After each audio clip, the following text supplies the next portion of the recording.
they've now adjusted it downwards. I think they're now mindful of the fact that the US dollar has strengthened. Also, therefore, if most countries have currencies weakened against the dollar, so you cannot possibly have the same kind of threshold. So again, as I said, the World Bank issues annual high income threshold.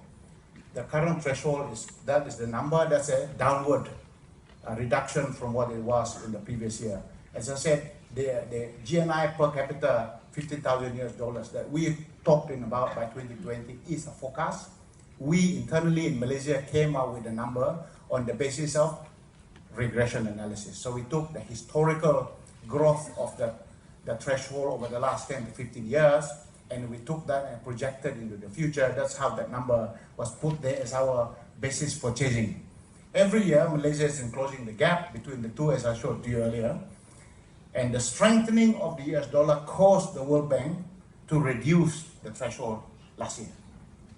So lowering the threshold means this is a big departure from their normal way of doing it. That means 2 years, every single year, 2% escalation.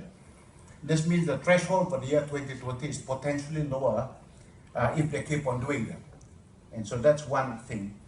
I believe that we all know that the vagaries of exchange rates is a normal part of daily life.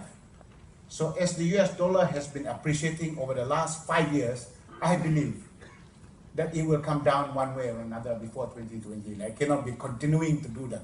That's why part of the difficulty, I think, the Fed, when they had to make a decision last week with regards to interest rates, I think they really have to be worrying about this. In my view today is that we all know the inevitability.